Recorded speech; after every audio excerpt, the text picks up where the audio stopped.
चलिए मंगलाचरण करते हैं। णमि ऊण जिणवरिंदे नरसुर भवनिंद वंदिये सिद्धे वोच्छामि भाव पाहुड़ मवसे से संजदे सिरसा। बोलिए श्री 1008 चंद्रप्रभ भगवान की जय। आचार्य श्री कुंद कुंद स्वामी की जय। आचार्य गुरुवर विद्यासागर समय सागर जी महाराज की जय। मुनिपुंगव श्री 108 सुधा सागर जी महाराज की जय। हम सभी बड़े ही सौभाग्यशाली हैं जो हमें आचार्य कुंद कुंद स्वामी के महान ग्रंथ अट्ठपाहुड़ के अध्ययन का अवसर मिल रहा है। 5वां भाव पाहुड़ चल रहा है। लगभग भाव पाहुड़ के मध्य में हम आ चुके हैं। आज हम 2 गाथाओं का अध्ययन करेंगे, क्रमशः गाथा क्रमांक 70 और 71। ये दोनों गाथाएं बहुत महत्वपूर्ण हैं। भाव पाहुड़ में भावलिंग भावों के महत्व को समझाते हुए द्रव्यलिंग की क्या इसमें भूमिका है, इस पर भी आचार्य कुंद कुंद स्वामी कुछ अपने विचार जिनवाणी के अनुसार प्रकट कर रहे हैं। चलिए प्रारंभ करते हैं। गाथा क्रमांक 70। उच्चारण। पयडहि पयडहि जिणवर जिणवर लिंगम जिणवर लिंगम। अभ्यंतर अभ्यंतर भाव दोष परिशुद्धो। अभ्यंतर भाव दोष परिशुद्धो आधा ध परिशुद्धो। भावमलेण भावमलेण य जीवो जीवो। बाहिर संगम्मी आधमा पुरमा बाहिर संगम्मी। मयलियई मयलियई। पयडहि जिणवर लिंगम पयडहि जिणवर लिंगम। अभ्यंतर भाव दोष परिशुद्धो अभ्यंतर भाव दोष परिशुद्धो। भावमलेण यजीवो भावमलेण यजीवो। बाहिर संगम्मी मयलियई बाहिर संगम्मी मयलियई। बड़ी अच्छी गाथा है। पयडहि जिणवर लिंगम जिणवर लिंगम। जिनवर लिंग जिनवर के लिंग को जिनवर के लिंग को जिनवर के वेश को जिनवर की मुद्रा को। पयडहि प्रकट करो जिनवर के वेश को प्रकट करो जिनवर की मुद्रा को प्रकट करो। आचार्य कुंद कुंद स्वामी कह रहे हैं, किससे कह रहे हैं पहले ये भी समझ लें, क्योंकि कौन सा उपदेश किसके लिए है, कौन सी दवाई किसके लिए है, किस रोग वाले को कौन सी दवाई खानी चाहिए, ये देखना बहुत ज़रूरी है। ऐसा कोई दवाई नहीं है जो हर रोग में खा ली जाए। अलग अलग रोगों की अलग अलग दवाई होती है।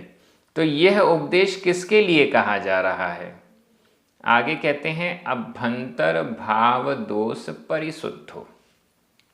अभ्यंतर अभ्यंतर अंतरंग भाव दोष परिशुद्ध। अभ्यंतर भावों के दोषों से जो परिशुद्ध है, अभ्यंतर भावों के दोषों से अतिचारों से जो परिशुद्ध है, दूर है, बिल्कुल भी दोष जिसमें नहीं है। अभ्यंतर भावों में कोई दोष नहीं है। अंतरंग के परिणाम बड़े अच्छे हैं, अंतरंग में सम्यक दर्शन है, अंतरंग में वैराग्य भाव है, अंतरंग में परिग्रह के प्रति आसक्ति नहीं है। लोग कहते हैं ना कि मेरे अंतरंग अंदर का भाव बहुत अच्छा है, बाहर जो चल रहा है, लेकिन अंदर मेरे भाव बड़े अच्छे हैं। आचार्य कुंदकुंद स्वामी उनको कह रहे हैं, अभ्यंतर भाव दोष परिशुद्धो, अभ्यंतर के अंदर के भाव दोषों से परिशुद्ध हैं, अंतरंग में परिणाम बड़े अच्छे हैं, अंतरंग के भावों में कोई दोष नहीं है। उदाहरण जैसे जम्बू स्वामी दीक्षा लेना चाहते थे, अंतरंग के भाव शुद्ध हैं, अंतरंग की भावना अच्छी है, लेकिन उनसे कहा गया पहले विवाह करो, इसके बाद अगर मन विवाह में न रंजायमान हो तो फिर दीक्षा ले लेना। ऐसे और भी अनेक प्रसंग हैं। तो वहाँ पर अंतरंग के भाव तो अच्छे हैं, अंतरंग के भाव तो इतने अच्छे हैं कि तुरंत दीक्षा लेना चाहते हैं, लेकिन परिवार वाले कहते हैं कि हम नहीं लेने देंगे दीक्षा, आपको तो पहले संसार में प्रवेश करना पड़ेगा, गृहस्थी में प्रवेश करना पड़ेगा, और फिर गृहस्थी में प्रवेश करने के बाद भी आपका वैराग्य बना रहा तो दीक्षा ले लेना। अब यहाँ पर ऐसे ही भाव जो अभ्यंतर से भाव शुद्ध है, अंतरंग के भाव दोषों से रहित हैं, अंतरंग के भाव एकदम अच्छे हैं, ऐसा व्यक्ति क्या करे? आचार्य कुंदकुंद स्वामी कह रहे हैं, जिणवर लिंगम पयडहि, जिनवर लिंग को प्रकट करो। अंतरंग के भाव अच्छे हैं, बहुत बढ़िया, लेकिन क्या करो? जिणवर लिंगम पयडहि, जिणवर लिंगम, जिनवर लिंग को, जिनेंद्र भगवान के वेश को, जिनेंद्र भगवान की मुद्रा को पयडहि प्रकट करो। पयडहि यहाँ पर अनियमित प्रयोग है, नियमित प्रयोग में पयडहि बिंदी नहीं आती है, यहाँ ही में बिंदी लगी हुई है, ये अनियमित प्रयोग माना जाएगा। प्रकट करो, किसको प्रकट करो? जिणवर लिंगम, जिनेंद्र भगवान के लिंग को, जिनेंद्र भगवान की मुद्रा को प्रकट करो, मतलब दीक्षा धारण करो, निर्ग्रंथ मुद्रा को धारण करो, द्रव्य लिंग को धारण करो। भाव अच्छे हैं, अंतरंग में कोई दोष नहीं है, भावलिंग बहुत जल्दी प्रकट हो जाएगा या भावलिंग के सन्मुख हैं, क्या करें?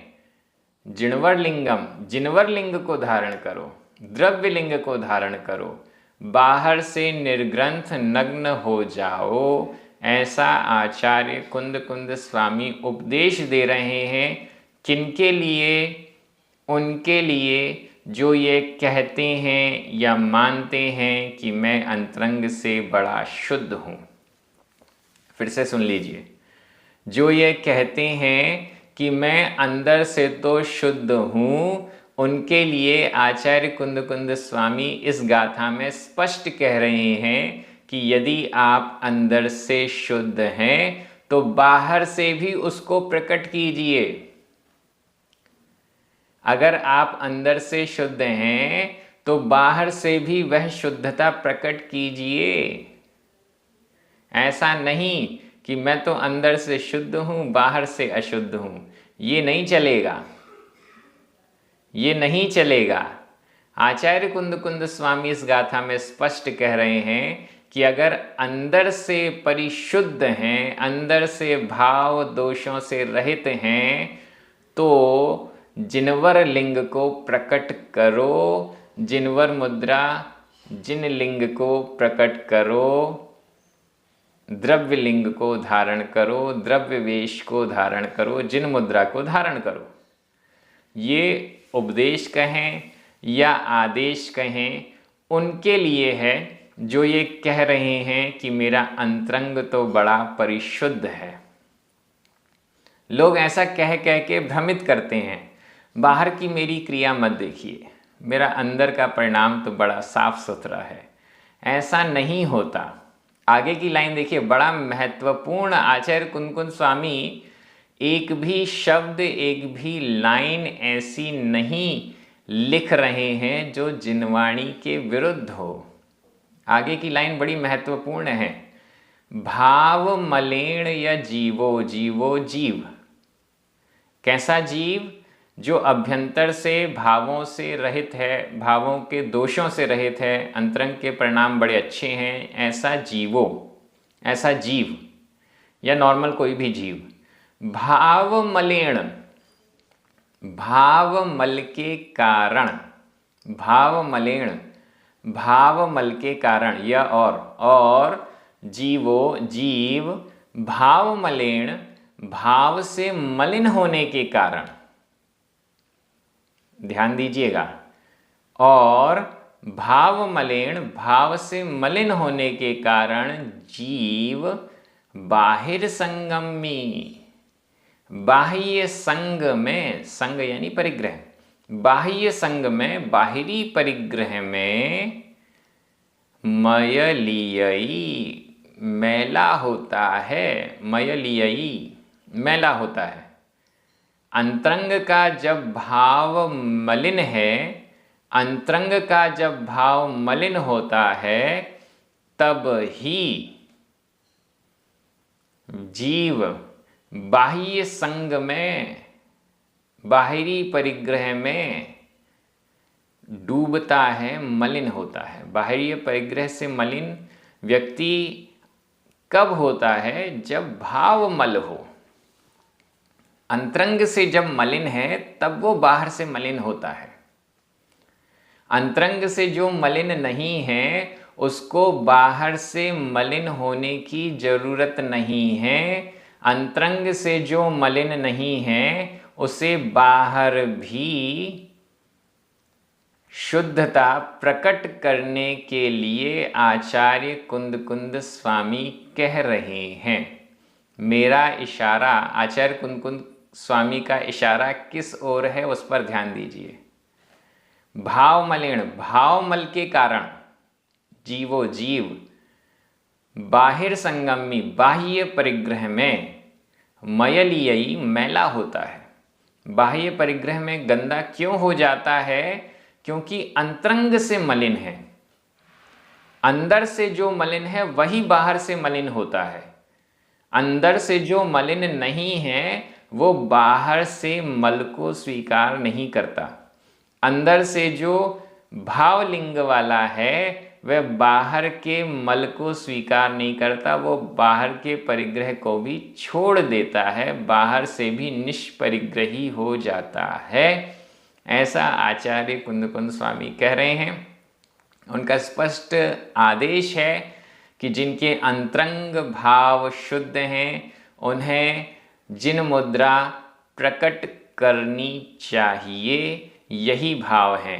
क्यों? क्योंकि अगर वह अंतरंग से शुद्ध है तो बाहर का जो परिग्रह है वह होना नहीं चाहिए। बहुत महत्वपूर्ण गाथा है। एक से एक गाथाएं हमें प्राप्त हो रही हैं भाव पाहुड़ में और बड़ा आनंद आ रहा है। जो भी इस स्वाध्याय में जुड़ा हुआ है उसको तो निश्चित रूप से बड़ा आनंद आ रहा होगा। व्याकरण की दृष्टि से एक बार देखते हैं। पयडहि विधि एवं आज्ञा काल मध्यम पुरुष एक वचन का अनियमित प्रयोग है। जिणवर लिंगम द्वितीया विभक्ति का एक वचन। अभ्यंतर भाव दोष परिशुद्धो जीवो, ये दोनों ही प्रथमा विभक्ति के एक वचन हैं। भाव मलेण तृतीया विभक्ति का एक वचन है। यह अव्यय है। बाहिर संगमी सप्तमी विभक्ति का एक वचन है। मयलियई वर्तमान काल अन्य पुरुष एक वचन का क्रिया रूप है। मैं एक बार हिंदी अर्थ कर रहा हूं, आपकी नज़र प्राकृत शब्दों पर जानी चाहिए। अंदर के भावों में दोषों से परिशुद्ध हे जीव, तुम जिनवर के वेश को प्रकट करो, क्योंकि भावमल के कारण ही बाहिर परिग्रह में या बाहरी परिग्रह से मैला होता है, मलिन होता है। बड़ी अच्छी गाथा है। आगे भी इसी प्रकार की गाथाएं जो हमारे कल्याण में निमित्त बनने वाली हैं वो हमें मिलेंगी। चलते हैं गाथा क्रमांक 71, उच्चारण। धम्मम्मी, धम्मम्मी, अधमा पुरमा, धम्मम्मी। णिप्पवासो, णिप्पवासो, अधपा पुरपा, णिप्पवासो। दोसावासो, दोसावासो। य, य। उच्छु, अध च छ, उच्छु। फुल्ल, अध ल पुरल, फुल्ल समो, उच्छु फुल्ल समो, उच्छु फुल्ल समो। णिप्फल, णिप्फल, अध प फ, णिप्फल। णिगुण, अध ग पुरग, णिगुण यारो, णिप्फल णिगुण यारो, णिप्फल णिगुण यारो। णड, णड सवणो, णड सवणो। णग्गरुवेण, अध ग पुरग, णग्गरुवेण।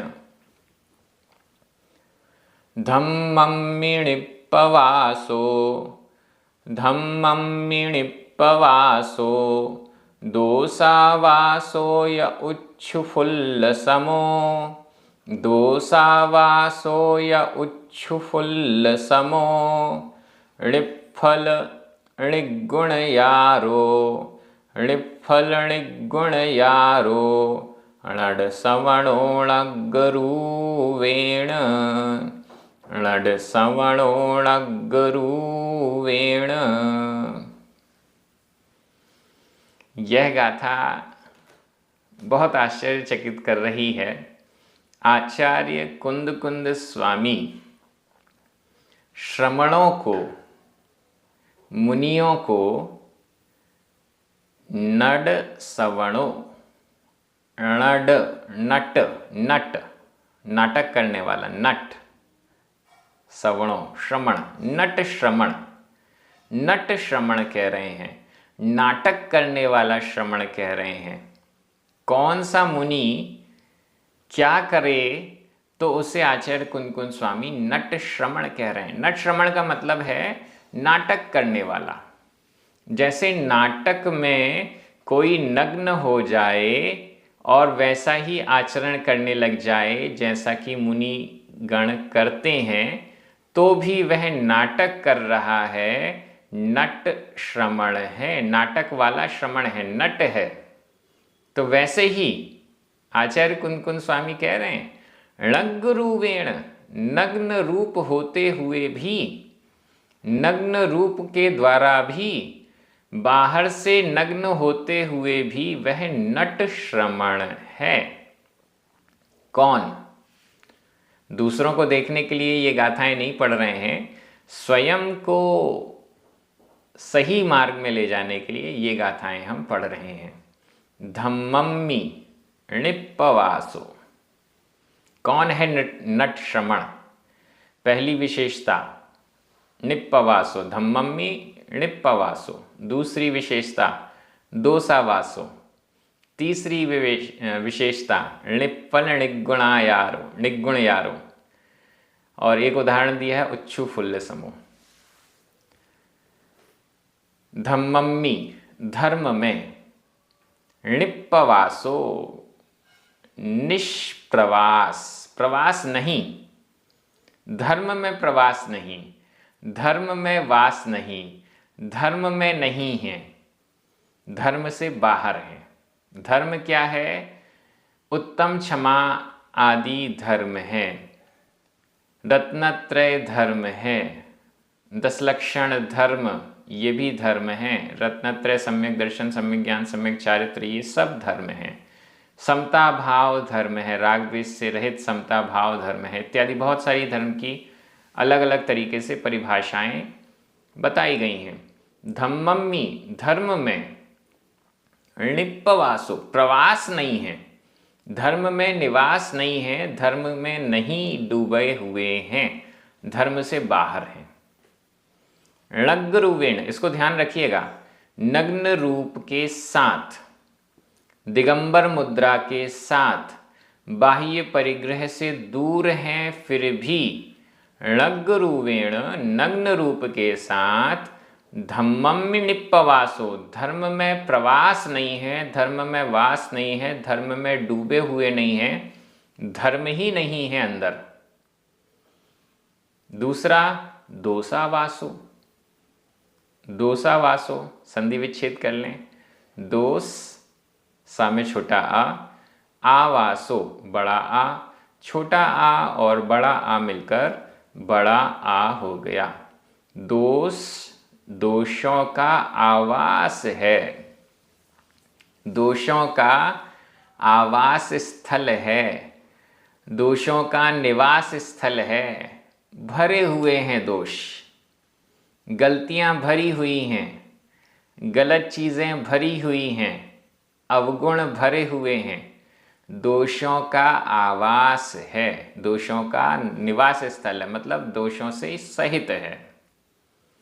धर्म से तो रहित है, धर्म में निःप्रवास वाला है, प्रवास है ही नहीं, धर्म में रहता ही नहीं है।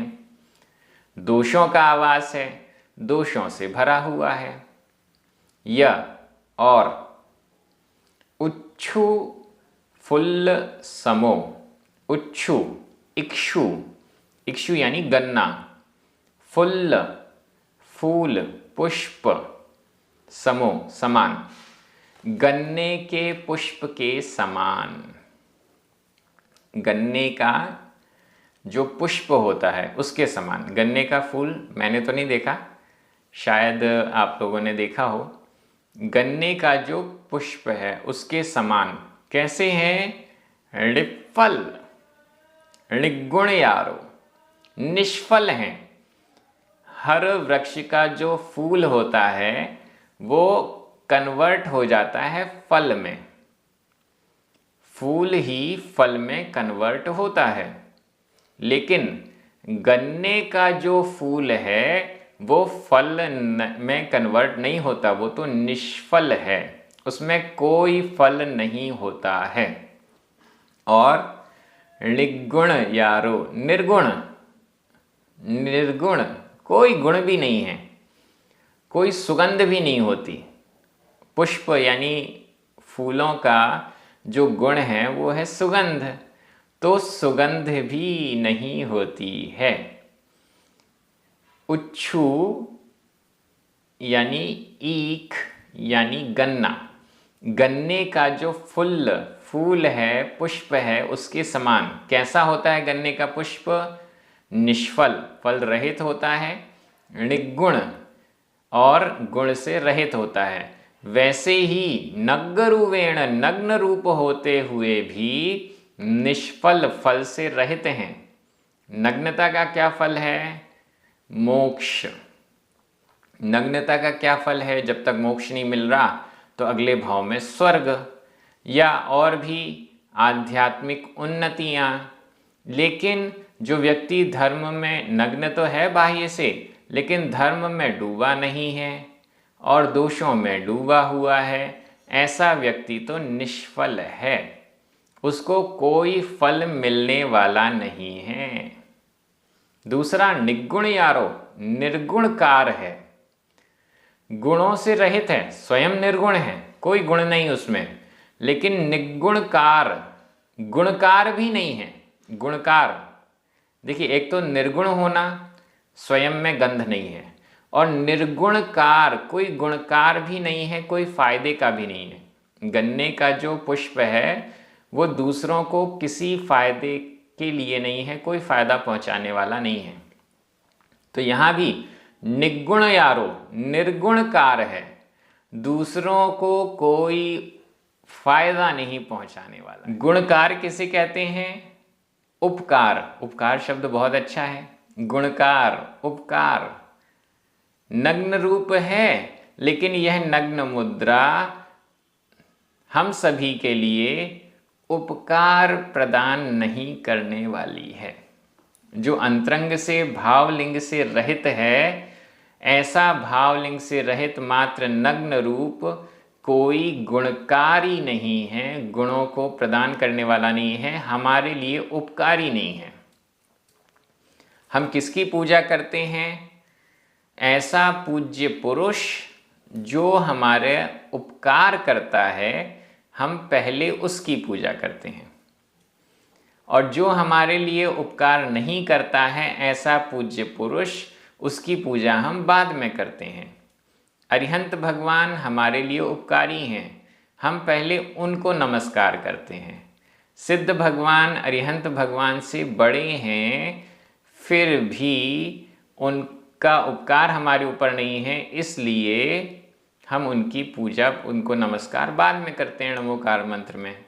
यहाँ पर ऋग्गुण यारो, ऐसा जो नग्न रूप है, जो धर्म से डूबा हुआ, धर्म में डूबा हुआ नहीं है, दोषों का आवास है, वह निष्फल और निर्गुण कार है, कोई उपकार करने वाला नहीं है, कोई कल्याण करने वाला नहीं है। ऐसा वह नट सवणो श्रमण, ऐसा वह नट श्रमण है, नाटक दिखाने वाला जो होता है वैसा व्यक्ति है, वास्तविक श्रमण नहीं है, ऐसा समझना चाहिए। हम दूसरों की तरफ ना देखें, स्वयं का आकलन करें कि हम जब श्रमण बनेंगे तो ऐसे नट श्रमण नहीं बनेंगे। दूसरों के अंदर क्या चल रहा हमें नहीं पता, उनकी पहचान हम नहीं कर सकते, लेकिन हम स्वयं के लिए इस ग्रंथ का स्वाध्याय कर रहे हैं। हम स्वयं के भावों को सुधारने के लिए ऐसा भाव कर रहे हैं। ऐसा तो नहीं कि हम भी नट श्रावक हों, श्रावक के कार्य बाहर बाहर से कर रहे हैं, अंतरंग से नहीं है। इन सब पे हमें विचार कर लेना चाहिए। गाथा बड़ी अच्छी है, व्याकरण की दृष्टि से धम्मम्मी सप्तमी विभक्ति का एक वचन है।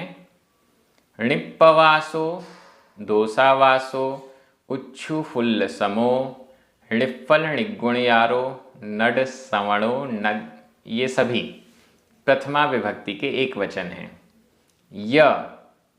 यह अव्यय है और लास्ट में णग्गरुवेण तृतीया विभक्ति का एक वचन है। व्याकरण भी इसमें बहुत सामान्य, बहुत जल्दी आपको समझ में आ गई। मैं एक बार हिंदी अर्थ कर रहा हूँ, आपकी नज़र प्राकृत शब्दों पर जानी चाहिए।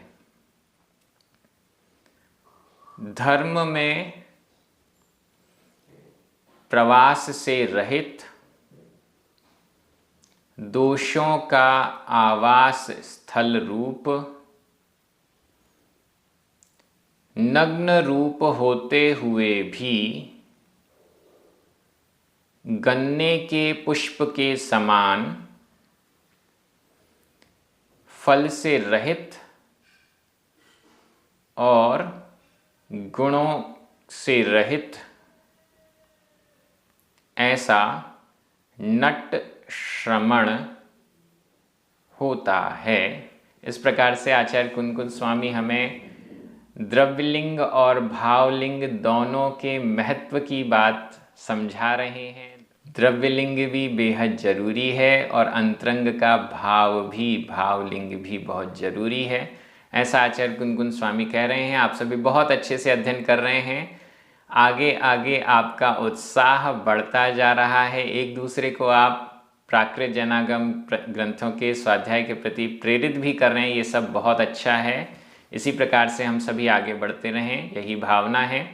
जिनवाणी स्तुति करें, 9 बार लमुकार मंत्र पढ़ें। सभी को जय जिनेंद्र।